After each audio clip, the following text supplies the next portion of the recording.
नमस्कार दोस्तों, एक बार फिर स्वागत है आपका मैगजीन इंडिया में। मैं हूं विशाल दहिया। तो जैसा कि आप सब लोग जानते हैं, इस वक्त देश के दो राज्यों में चुनावी समर चल रहा है, जम्मू कश्मीर और हरियाणा। तो आज हम बात करेंगे हरियाणा की। और हरियाणा में जो चुनावी लड़ाई चल रही है, उसका पहला दौर खत्म हो चुका है। पहला दौर मतलब टिकटों का बंटवारा, वो दौर जिसमें ये तय किया जाता है कि कौन किस पार्टी से टिकट पाएगा, किस सीट से चुनाव लड़ेगा। और ये दौर बड़ा दिलचस्प रहा। जो दोनों मुख्य पार्टियां हैं, कांग्रेस और बीजेपी, उनको बगावत झेलनी पड़ी है। उन्होंने नए चेहरों को भी मैदान में उतारा, कई पुराने चेहरों को भी मैदान में उतारा। तो आज ये समझने की कोशिश करेंगे कि किस तरह से इन दोनों पार्टियों में जो टिकट बंटवारा हुआ, उसमें किसकी चली, किसकी नहीं चली और किसको नुकसान हुआ है। और इसके अलावा जो छोटे दल हैं या जो बाकी दल हैं, चाहे वो आईएनएलडी हो जिसने कि बहुजन समाज पार्टी और जो हरियाणा लोकहित पार्टी है उसके साथ गठबंधन किया, या फिर आम आदमी पार्टी जिसका कांग्रेस के साथ गठबंधन नहीं हुआ और उसे अकेले चुनाव लड़ना पड़ा, और जेजेपी जो कि अब आजाद समाज पार्टी के साथ चुनाव लड़ रही है, उन्होंने किस तरह से टिकटें बांटी, या फिर कांग्रेस और बीजेपी में जो बगावत हुई उसका उनको क्या फायदा हुआ। और इस सब पर और ज्यादा जानकारी के लिए और विस्तृत जानकारी के लिए, डिटेल में समझने के लिए हमारे साथ का एक वरिष्ठ पत्रकार जुड़े हुए हैं, युवा साथी हैं हमारे, आदेश रावल हैं। लोकमत जो मीडिया समूह है उसके साथ वो जुड़े हुए हैं, अखबारों में लिखते हैं वहां, और देश की राजनीति के साथ साथ हरियाणा की राजनीति पर भी कड़ी नजर रखते हैं। आदेश, स्वागत है आपका मैगजीन इंडिया में। शुक्रिया साहब, थैंक यू। तो शुरुआत एक बड़े ही दिलचस्प सवाल से करते हैं, और बहुत ही महत्वपूर्ण सवाल भी है। और वो सवाल ये है कि कांग्रेस और भारतीय जनता पार्टी दोनों में ही लगता है कि टिकट बंटवारे में दो लोगों की चली, जो कि कोइंसिडेंटली दोनों ही भूतपूर्व मुख्यमंत्री हैं, मनोहर लाल खट्टर और भूपेंद्र हुड्डा। क्या ये आकलन सही होगा कि इन दोनों ने बाकी सबको, जैसे हरियाणा में कहावत है कि वो खुडे लाइन लगा दिया? इसको ऐसे भी बोल सकते हैं कि जैसे किसी पुलिस वाले को ट्रांसफर कर दे पुलिस लाइन में, होटल लाइन को। तो सवाल सारे आपके दिलचस्पी होंगे। ये बात सही है रैया साहब कि हरियाणा की राजनीति में इस वक्त दो नाम बहुत महत्वपूर्ण है। एक पूर्व मुख्यमंत्री भूपेंद्र सिंह हुड्डा और दूसरे पूर्व मुख्यमंत्री मनोहर लाल खट्टर।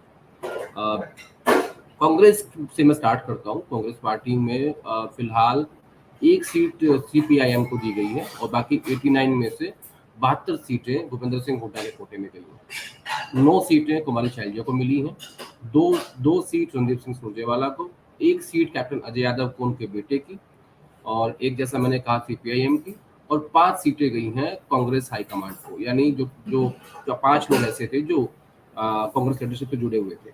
तो ये तो है टोटल आंकड़ा कांग्रेस पार्टी का सार। तो आप जब देख लीजिए कि 89 में से 72 सीट्स भूपेंद्र सिंह हुड्डा के कोटे में गई है। और कल दीपेंद्र हुड्डा की टीम ने एक डाटा जारी किया है कि 30 उम्मीदवार ऐसे हैं जो अंडर 50 हैं और वो दीपेंद्र हुड्डा के कोटे में माने जाते हैं। यानी इस चुनाव में बहुत महत्वपूर्ण ये है कि सिर्फ भूपेंद्र हुड्डा कोटा नहीं है, अब कोटा दीपेंद्र हुड्डा का भी हो गया है। और आप मुझसे बेहतर जानते हैं कि हरियाणा की राजनीति में या किसी प्रदेश की राजनीति में जो नेता टिकट बांटता है उसी को ही नेता माना जाता है, उसी के यहाँ भीड़ होती है और उसी को आप समझ सकते हैं कि वही एक चेहरा होता है पार्टी के अंदर। जी तो बिल्कुल। सब हाँ, आप बोलिए आप बीच में जब आपका मन करे आप काउंटर सवाल कर लेना। मैं यही कह रहा था, क्योंकि आपने दो बातें कही। पहला तो ये कि जिसकी चलती है उसी के यहाँ भीड़ होती है, और वो भीड़ हमने दिल्ली में दीपेंद्र हुड्डा के बंगले पर लगातार देखी टिकट बंटवारे के दौरान, क्योंकि सब लोग जिनको टिकट चाहिए थी वो वहीं अपना डेरा जमाए हुए थे। लेकिन आपने जिस तरह से आकलन करके बताया कि भूपेंद्र हुड्डा के खाते में और उनके बेटे के खाते में 89 में से 72 सीटें गई, कांग्रेस हाईकमांड जो है उसको केवल 5 ही मिली, और रणदीप सुरजेवाला को इसको ये कह लीजिए कि कांग्रेस हाईकमांड ने 5 ही मांगी। तो और रणदीप सुरजेवाला को 2 मिली, जिनमें से एक उनके बेटे की ही सीट है। कुमारी शैलजा जो अब तीसरी कद्दावर नेता बची हैं कांग्रेस में, उनके हिस्से में भी केवल 6-7 सीटें ही गई। लेकिन एक बड़ा सवाल कांग्रेस के टिकट बंटवारे में जो है उठता है, वो ये उठता है कि इससे पार्टी को बगावत भी बहुत झेलनी पड़ रही है। लगभग 50 के आसपास ऐसे नेता हैं जो कि बागी हो गए हैं, 40 के आसपास ऐसे हैं जिन्होंने अपना नामांकन भी दाखिल कर दिया है। और उनमें से शायद कुछ ही अपना नामांकन वापस लें। तो ऐसे समय में जब कांग्रेस को ये उम्मीद है कि वो सरकार बनाएगी हरियाणा में, क्या ये बगावत महंगी नहीं पड़ेगी? नहीं, इसको आप ऐसे देख लीजिए कि जब कांग्रेस पार्टी ने ये अनाउंस किया कि आप टिकट के लिए आवेदन कर सकते हैं, तो मैंने वो डाटा देखा है कि 90 सीटों के लिए 2526 लोगों ने आवेदन किया था। और 2526 को अगर आप 90 से डिवाइड कर देंगे तो ऑन एन एवरेज 30 लोग एक सीट पे टिकट मांग रहे हैं। और कई सीटें ऐसी है जहाँ ये नंबर कम है लेकिन इसकी एवरेज 30 आ रही है, लेकिन कई सीट ऐसी है जहाँ 60-60 लोग एक सीट पे टिकट मांग रहे थे। तो इस बार का जो चुनाव है दया साहब बड़ा इंटरेस्टिंग है। इंटरेस्टिंग कैसे है कि जेजेपी और एनएलडी यानी इंडियन नेशनल लोकदल और दुष्यंत चौटाला की पार्टी की जो क्रेडिबिलिटी है वो बहुत ऑल टाइम लो है। खास तौर पर आप देखिए लोकसभा चुनाव में नोटा से भी कम वोट इन दोनों पार्टियों को आया था। अब आप इस पे मुझे पता है इस पे काउंटर सवाल पूछोगे कि दरअसल आईएनएलडी और जेजेपी के साथ चंद्रशेखर आजाद की पार्टी और बसपा का जो समझौता हुआ है वो दिल्ली से करवाया गया, ताकि इसके दो कारण हैं, ताकि खोई हुई क्रेडिबिलिटी को थोड़ा सा आप स्टेबल कर सके, और दूसरा सबसे महत्वपूर्ण दलित वोट काट सके जो कि कांग्रेस पार्टी का है, क्योंकि संविधान का मुद्दा हो। और कांग्रेस पार्टी का हरियाणा में खासतौर पर एक गहरा रिश्ता है दो जातियों के साथ। आप देखिए पिछले 20 साल से कांग्रेस पार्टी का अध्यक्ष दलित है और विधायक दल का नेता जाट है। जाट। तो ये दो ऐसी कम्युनिटी हैं जो कांग्रेस पार्टी के साथ जाती ही जाती है। तो उनमें सेनबारी जनसंख्या के हिसाब से भी देखें तो इन दोनों जातियों को अगर मिला दिया जाए तो 50% से ऊपर चला जाता है मामला। 50 नहीं, कम से कम 45 तो है ही है, क्योंकि हमारे पास जो डाटा है वो 2011 का है, लेकिन उस हिसाब से आप सोचेंगे कि 45% भी वो कम नहीं है। और आप देखिए किस तरीके से जहां किसी को राम मंदिर का जब शिलान्यास हुआ था उस वक्त किसी को उम्मीद नहीं थी कि कांग्रेस पार्टी 5 सीट ले आएगी हरियाणा में, बल्कि लोग तो ये कह रहे थे कि हम चुनाव लड़ना नहीं चाहते क्योंकि इस बार भी वही हाल होने वाला है। लेकिन 5 सीटें आई, संविधान का मुद्दा चला, मोदी मैजिक नहीं चला, नंदूलाल खट्टर को पहले ही हटा दिया गया था, नैप सिंह सैनी की बात आजकल लोग कम ही सुनते हैं। अब आप देख लीजिए कि हाँ, मतलब आप जानते हो हरियाणा को कैसा है।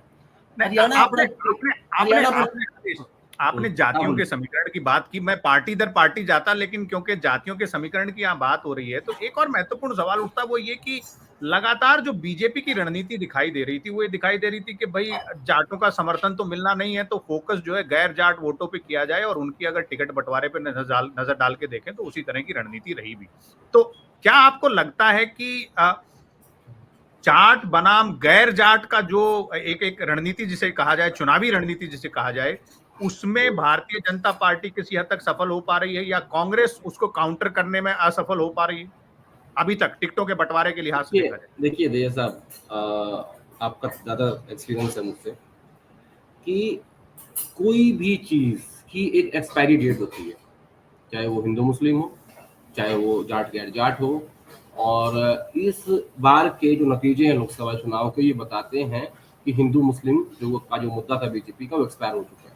और सेम चीज अप्लाई होती है जाट गैर जाट के ऊपर, क्योंकि बीजेपी की जो पॉलिटिक्स पिछले 10 साल की रही है वो यही रही है कि कहाँ आप कैसे किसको बांट दे, आदिवासी गैर आदिवासी, मराठा गैर मराठा, हिंदू मुस्लिम, जाट गैर जाट।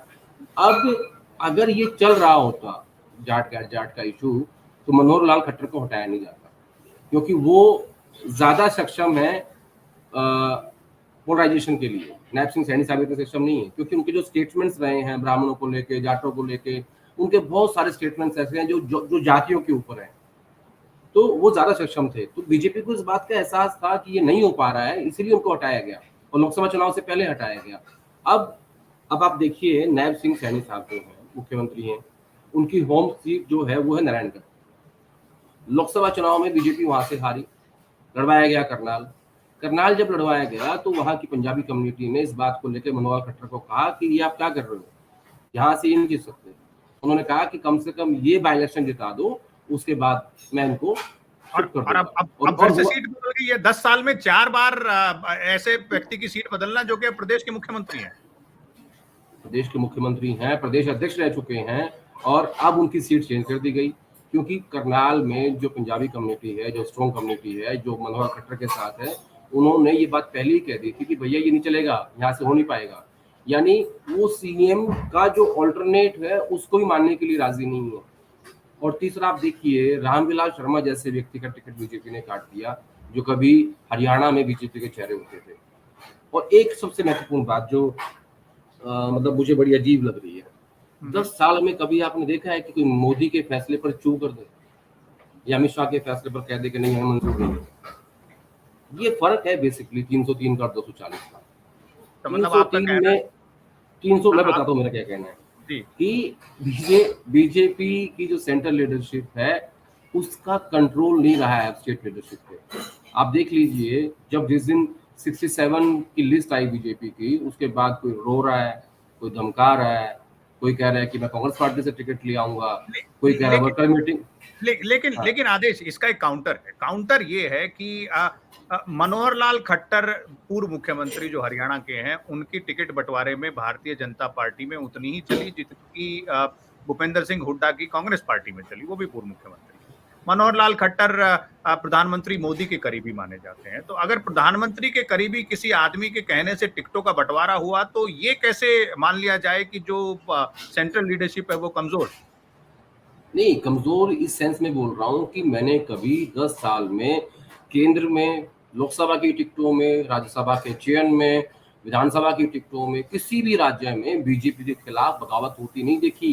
खुली बगावत नहीं देखी, खुल के लोग सामने नहीं आते थे। लोग ये कह रहे हैं कि मैं तो कांग्रेस पार्टी से टिकट ले आऊंगा, आपको देनी है दो, नहीं तो मत दो। नैब सिंह सैनी गए किरणदेव कंबोज के पास बनाने, उनके घर गए आदमी, आप मेरे घर आएंगे, मैं आपसे भले नाराज हूँ, कम से कम मैं आपसे बैठ के बात तो करूंगा। मुख्यमंत्री से हाथ तक नहीं मिलाया किरणदेव कंबोज ने। उसके विजुअल्स हैं। और कुछ दिन बाद उन्होंने आके हुड्डा साहब से हाथ मिला लिया, हुड्डा साहब से हाथ मिलाया और कांग्रेस पार्टी ज्वाइन भी की। यहाँ एक और एग्जांपल है जो आप बता रहे हैं, वही वो दक्षिण हरियाणा की तरफ चले जाएं तो राव इंद्रजीत सिंह साहब का है, जिन्होंने हाल फिलहाल मुझे लगता है कि पिछले 4-5 दिन में कम से कम 4-5 बयान तो दे दिए होंगे कि भाई मुख्यमंत्री मैं भी बन सकता हूँ। क्यों नहीं देंगे? क्योंकि मुझे लगता है वो ज्यादा बड़े चेहरे हैं बीजेपी में, खासतौर पर गैर जाट के। और बीजेपी तो आज की डेट में पार्टी गैर जाट की है। लेकिन पता है क्या समस्या क्या है बीजेपी की सबसे बड़ी? बीजेपी ने, आप लोकसभा चुनाव किससे पहले चलिए और देखिए आप कि 10 में से 6 कैंडिडेट जो है वो कांग्रेसी हैं। बीजेपी ये जो लोगों को इंपोर्ट करके ला रही है दूसरी पार्टियों से, उससे उनके अपने कार्यकर्ता और नेता को सम्मान नहीं मिल रहा। जो बेचारे 10-10 साल से बाहर दरिया बिछा रहे थे, वो आज भी बेचारे दरिया बिछा रहे हैं और कांग्रेस ही आगे मजे ले रहे हैं सत्ता के। तो इनको ये समझ नहीं पा रहा है, ये समझ नहीं पा रही है लीडरशिप की दिक्कत कहाँ है।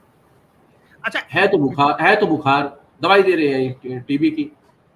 बीजेपी के टिकट बंटवारे की आप बात कर रहे हैं, वहां जैसे हम हरियाणा की बात कर रहे थे, ऐसे ही यहाँ कई नेताओं को जो है वो, जैसे रामविलास के बारे में तो एक वीडियो जो काफी इस वक्त देखने को मिल रहा है, वो मिल रहा है कि किसी समय पे रामविलास ने भूपेंद्र सिंह हुड्डा को कहा था, रामविलास शर्मा जी ने, कि सुरजेवाला को आपने टिकट दिलवा दी है तो कांटा निकल गया समझो। तो अब रामविलास कांटा निकल गया।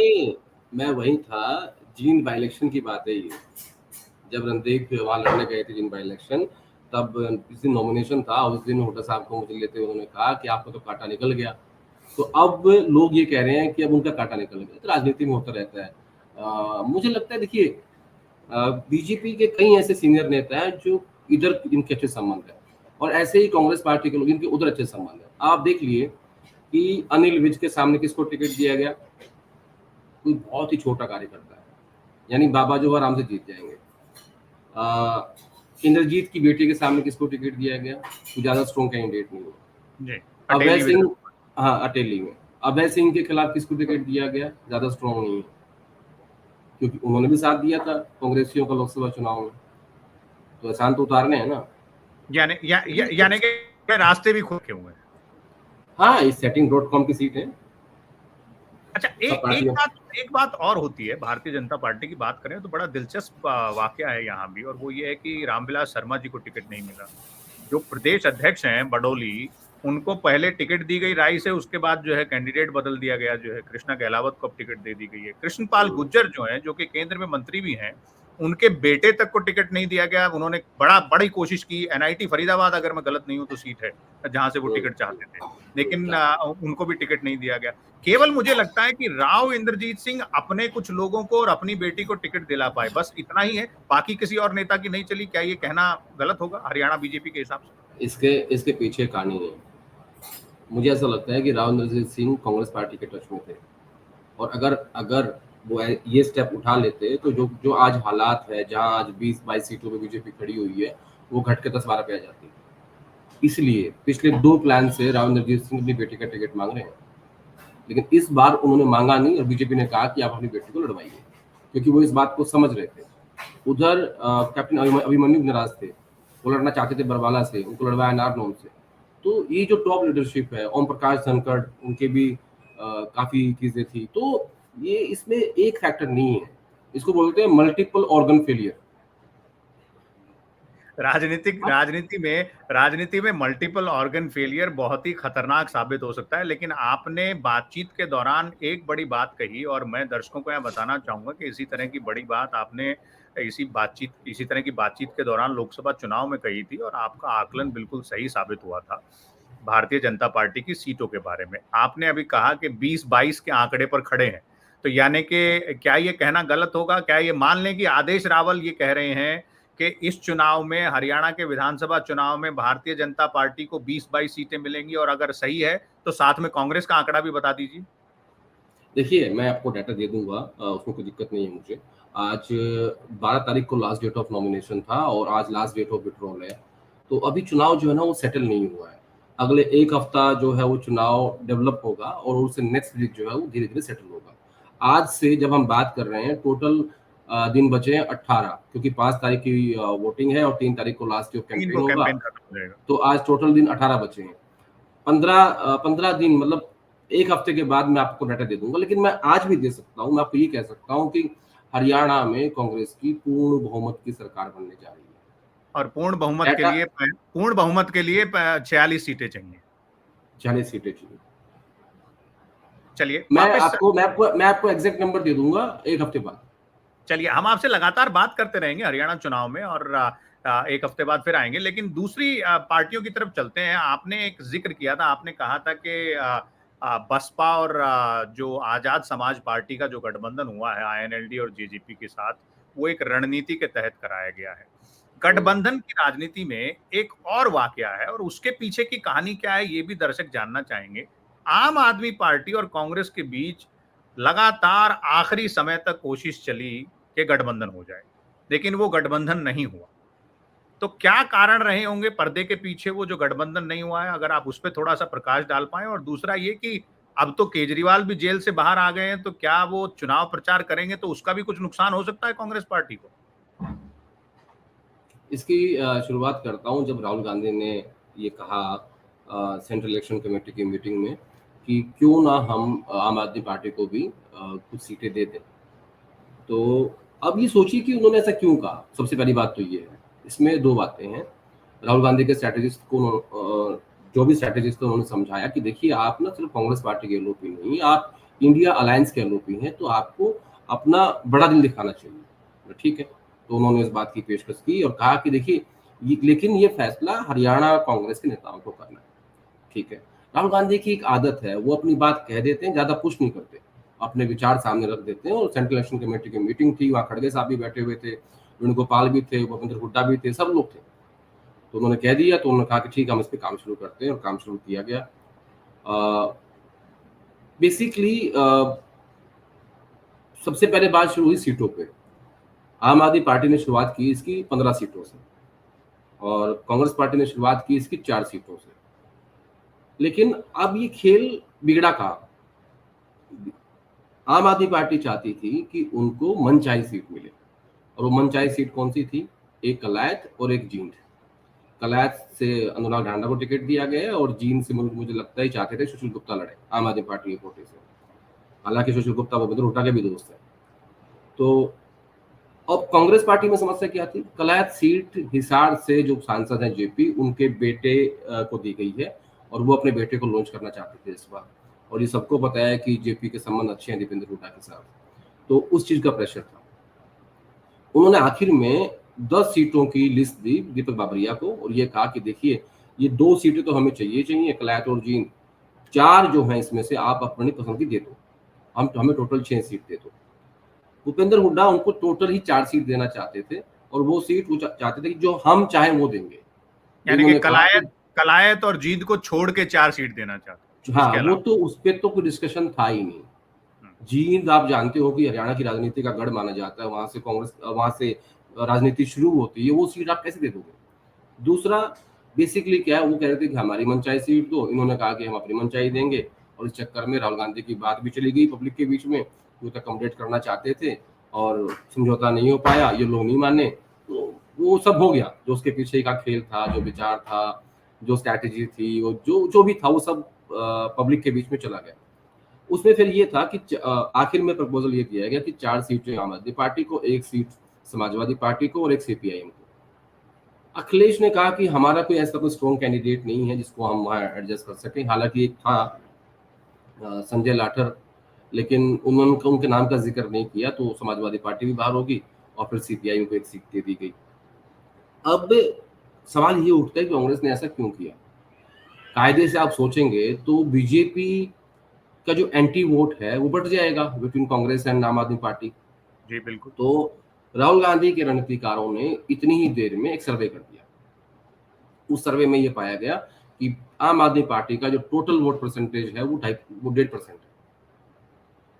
वो ज्यादा सीटें मांग रहे हैं, इसलिए उसको लिंगर ऑन करके और टाइम पास करके चैप्टर क्लोज कर दिया। यानी कि ये अंदरूनी तरह से तय था कि ये गठबंधन होना नहीं है, केवल इस पे नहीं, ये तय था कि बातचीत करते रहो और बाकी देख लेंगे।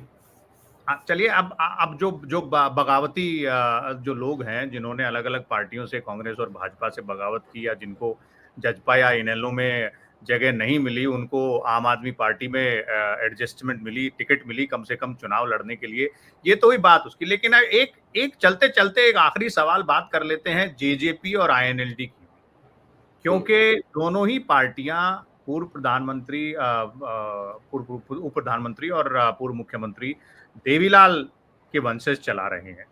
ओम प्रकाश चौटाला ने अभी एक बयान दिया हाल फिलहाल में, उन्होंने कहा कि भाई ये सब तो ऐसे ही चल रहा है, सरकार तो जो है जिसकी बनेगी वो आम जनता को पता है। यानी कि आपने शुरुआत में कहा था कि आईएनएलडी और जेजेपी की हालत बहुत पतली है।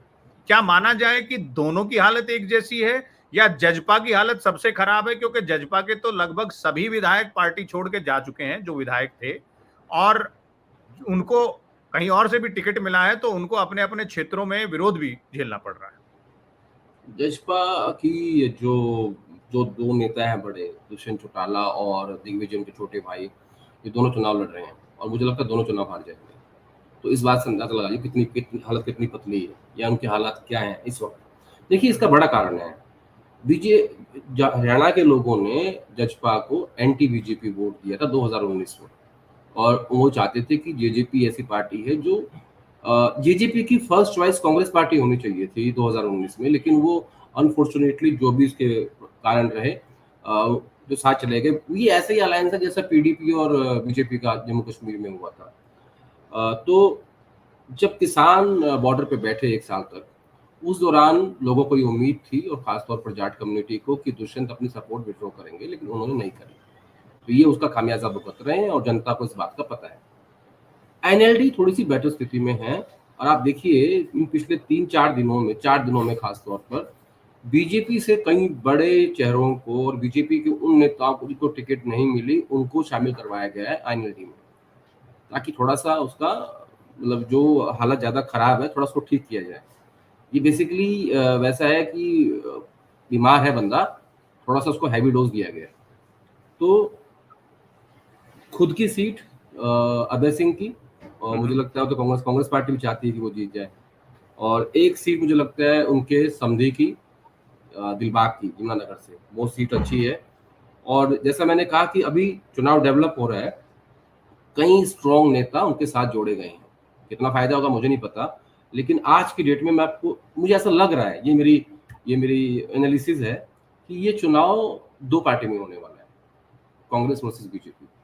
जनता जनता बहुत शार्प है, बहुत शानी है, उसको सब पता है क्या करना है और हो क्या रहा है। यानी और कि थाली में जितने लड्डू रखे हैं उनमें से ज्यादा बड़ा पोर्शन जो है, मेजोरिटी पोर्शन कांग्रेस और बीजेपी में से ही किसी के हिस्से में जाएगा या उन्हीं दोनों के हिस्से में जाएगा। ऐसा तो थोड़े ऐसा बहुत लग दो रहा चार बच गए, वो सब बाकियों में बट जाएंगे। है। नहीं, वो ज़्यादा बटेंगे इंडिपेंडेंस में, क्योंकि क्या हो रहा है, समीकरण ऐसे बन रहे हैं ज़मीन पे कि जहाँ मतलब ऐसा ना हो कि कई जगह पे आप देखेंगे कि अनएक्सपेक्टेड इंडिपेंडेंट जीत के आए। क्योंकि बहुत सारे लोग ऐसे होते हैं जिनका अपने क्षेत्र में काफ़ी दबदबा होता है, जिन्होंने वहाँ काम कर रखा होता है, उनके प्रति एक सेंटिमेंट होता है। और फिर नेताओं को आप जानते हो, नेता क्या करते हैं, नेता आखिर में कह देगा भाई साहब मेरा तो आखिरी चुनाव है, जनता सेंटिमेंटल हो जाती है ना? तो तो बहुत ही दिलचस्प चुनाव रहने वाला है आपके लिहाज से, और हमें भी हाँ, ऐसा ही दिख। इस बार मजा बड़ा आएगा। बड़ी-बड़ी विकेट गिरेंगी, छोटी-छोटी और विकेट जीतेंगी। बड़ी बड़ी बड़ी जो सीटें हैं उन पे शायद उलटफेर तो देखने को मिले ही मिले। कई ऐसी सीटें जिनको कोई नहीं देख रहा होगा, जिनको लग रहा होगा कि शायद यहाँ तो तय है कि ये होना है, वहां भी शायद कोई बड़ा एक उलटफेर। लाइन बोल देता हूँ आपके जी। शो में, जो मैंने अब तक कहीं बोली नहीं है, कि कहीं ऐसा ना हो नायब सिंह सैनी चरणजीत सिंह चन्नी बन जाए, बस।